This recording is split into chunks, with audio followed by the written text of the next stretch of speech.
আকাশশ্রী creation. তোমরা আশা করছি ভালো আছো, আমরাও খুব ভালো আছি।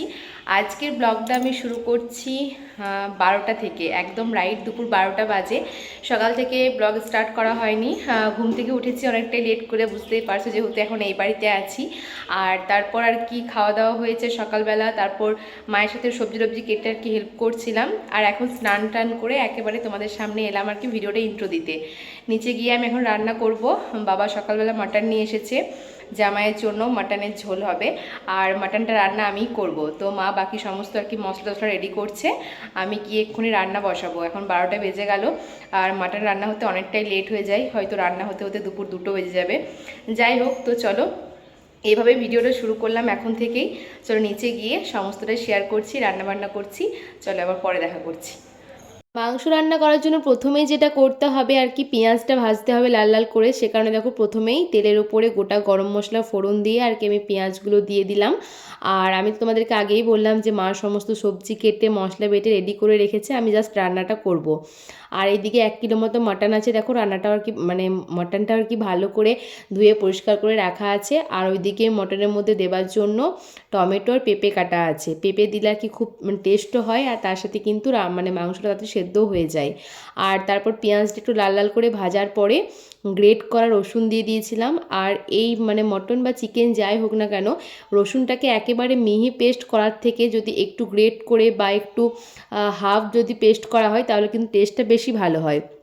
তো রসুনটা দেওয়ার পর কিন্তু আদা কাঁচা লঙ্কা জিরে গুঁড়ো, তারপর মানে লঙ্কার গুঁড়ো সমস্ত কিছু আমি দিয়ে ভালো করে মশলা কষিয়ে কিন্তু মটনটা দিয়ে দিয়েছিলাম। আর তারপর পেঁপেটাও দিয়েছিলাম। পেঁপে আর মটন একসাথে দেখো ভালো করে আর কি কষিয়ে নিয়েছি। আর এখন কিন্তু প্রায় অনেকক্ষণ ধরে কষানো হয়ে গেছে, প্রায় 40 মিনিট মতো। আর এখন কিন্তু মানে কষানোর পর আমি এখন দিয়ে দিয়েছি হাঁড়ির মধ্যে জল দিয়ে সেদ্ধ হবার জন্য। আর আমি ভেবেছিলাম হয়তো অনেকটাই দেরি হবে, কিন্তু মটনটা যেহেতু ভালো ছিল আর যেহেতু প্রথম থেকে পেঁপে দিয়ে রান্না করা হয়েছে, তাই কিন্তু খুব তাড়াতাড়ি 1 ঘন্টার মধ্যেই কিন্তু রান্নাটা হয়ে গিয়েছিল। দেখো এই হচ্ছে মটনের ফাইনাল লুক। আর তার সাথে রান্না হয়েছিল শাক ভাজা, কচু ভাতে মাখা, এটা আমি মাকে করতে বলেছিলাম, বেগুন ভাজা, কাঁকরোল ভাজা, আলু পোস্ত, আর আচার ছিল, তার সাথে মটন। এই ছিল আজকের মেনু। তো এই যে এখন দেখো আকাশকেও খেতে দেওয়া হয়েছে, আর মা আর বাবা কিন্তু আগেই খেয়ে নিয়েছে, যেহেতু ভাই আর আকাশ স্নান করতে লেট করছিল। আমি বললাম খেয়ে নেবার জন্য। এখন আমি, ভাই আর আকাশ তিনজনে কিন্তু খেতে বসবো, তিনজনে খাবার রেডি। গুড আফটারনুন, এখন বাজে ঘড়িতে 5টা 8। তো দুপুরবেলা খাওয়া দাওয়া করার পর শুয়েছিলাম, আর এখন দেখো রেডি হয়েছি। তোমরা হয়তো টাইটেল থাম্বনেল দেখে বুঝে গেছো, তাও বলছি যে আমরা চললাম আর কি দুবরাজপুর দিদির বাড়ি। কালকে পাহাড়ের স্বরে আমরা সকালবেলা জল ঢালবো, আর সেজন্য আজকেই চললাম। আমি, আকাশ আর ভাই তিনজনে চললাম। তো এই যে সমস্ত কিছু নিয়ে যাওয়ার দরকার নেই, বাকি আমার ব্যাগপত্র এখানেই রইলো, যেহেতু আকাশ ওখান থেকে কালকে বাড়ি চলে যাবে, আর আমি তো এখানেই আসবো, কয়েকটা দিনের জন্য এসেছি তোমরা জানো।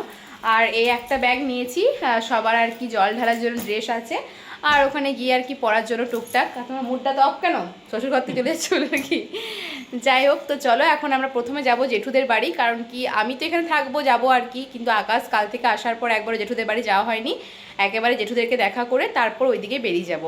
তো চলো আমরা বেরিয়ে পড়ি, আবার একটু পরে দেখা করছি। জেঠুদের বাড়িতে কিছুক্ষণের জন্য বসেছিলাম, তারপর দেখো এখন বেরিয়ে পড়েছি আমি, ভাই আর আকাশ তিনজনে। ভাই আর কি পিছনে স্কুটি নিয়ে আসছিল, আর আমি আর আকাশ যাচ্ছিলাম। আর যেহেতু ভিডিও করছিলাম, ভাই দেখো স্কুটিটা নিয়ে কিন্তু আগে এগিয়ে গেল। তো চলো এক্ষুনি আর কি পৌঁছে যাবো দিদির বাড়ি। ভোলেনাথের মাথায় জল ঢালার জন্য আমরা শিবকন্যা মনসার বাড়ি চললাম। তো চলো এবার মনসা দেবীর বাড়িতে গিয়ে দেখা হচ্ছে। দিদি ভিডিওটা দেখার পর আমাকে কি গাল দিবে মনে মনে। চলো।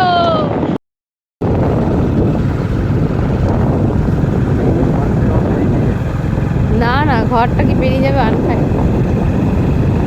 ওই ইটগুলো রয়েছে না, ওই ঘরটা মনে হয়।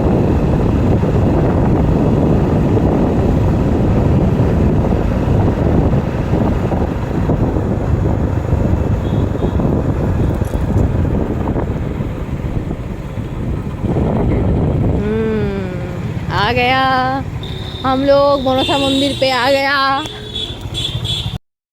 जय मां मनसा जय। বাহ, তুলসী মন্দিরটা ভালো হয়েছে তো, আমাকে দেখাও নাই তো, দেখাচ্ছিলে ভিডিও কল একদিন।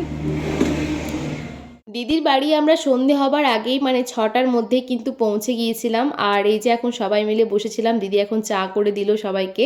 আর আকাশ ভাই কেউ কিন্তু বাড়ি থেকে চা খেয়ে আসেনি, যেহেতু অনেকটা তাড়াতাড়ি বেরিয়েছিলাম। তো এখন এই যে আকাশটা চা খাচ্ছে আর আমি শুধুমাত্র বিস্কুট আর পাঁপড় আর কি খেয়েছিলাম।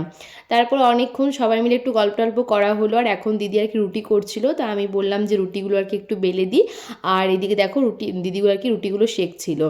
অনেকগুলো রুটি ছিল, যেহেতু বুঝতেই পারছো আমরা অনেকজন আছি। তো এইভাবে আর কি কিছুক্ষণ পেরিয়েছিল, এখনও পর্যন্ত দিদি রান্না বান্না করবে। তো এখানে আমরা আর কি রান্নাঘরে কাজ করছিলাম, আর এরা বাইরে তো প্রচুর গল্প করছিল, ওদের গল্প শোনা হচ্ছিল, আমাদের কাজও করা হচ্ছিল। তো এই যে এমনি করতে করতে রুটিগুলো করা হয়ে গেছে। আর এখন দেখো দিদি আর কি চিকেন রান্না বসিয়ে দিয়েছে, চিকেন রান্নাটা প্রায় শেষের দিকে। তো দিদিরা চিকেন কিন্তু খুবই সুন্দর রান্না করে। এখন দেখো এই যে কষাচ্ছিল মাংসটা, আর আমি আর কি ভিডিও করছিলাম। আর দিদি যখনই রান্না করে আমার কিন্তু এসে রান্নাঘরে ভিডিও করতে বেশ ভালো লাগে। কোনোদিন তো কিছু করতে দেয় না, আজকে জোর করে আর কি রুটিগুলো করেছিলাম। আর এই যে চিকেন যখন কষাচ্ছিল, এখন কিন্তু আকাশ ভাই দেব সবাই মিলে গিয়েছে আর কি বেড়াতে, মানে রোডে হাঁটতে গিয়েছে।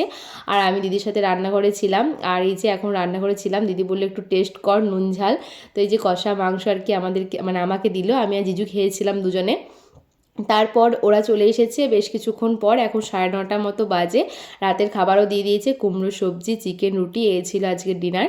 তো তারপর দেখো খাওয়া দাওয়ার পর কিন্তু আমরা আবারও হাঁটতে বেরিয়েছি। ওরা কিন্তু একবার হেঁটে এলো, তো বললাম তোমরা একবার ঘুরে এলে চলো একটু হজম করার জন্য আর কি আমাকে একবার নিয়ে চলো। তো বললো বেশ চলো, যেহেতু দুপুরেও খাওয়া হয়েছে আবার রাত্রেবেলাও চিকেন টিকেন খাওয়া হলো, সেজন্য ভাবলাম একটু একটু ঘুরে আসি। আর এখানে রোডটা খুব সুন্দর, লাইট থাকে, কোনো অসুবিধা থাকে না। তো আমি ভাই আকাশ আর দেব চারজনা মিলেই কিন্তু বেরিয়েছিলাম।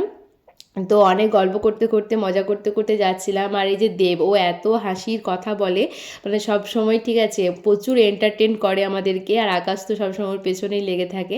তো আমরা এই হাঁটতে হাঁটতে একটা এমন জায়গায় এসেছিলাম যেখানে আর এগোনোর সাহস পেলাম না।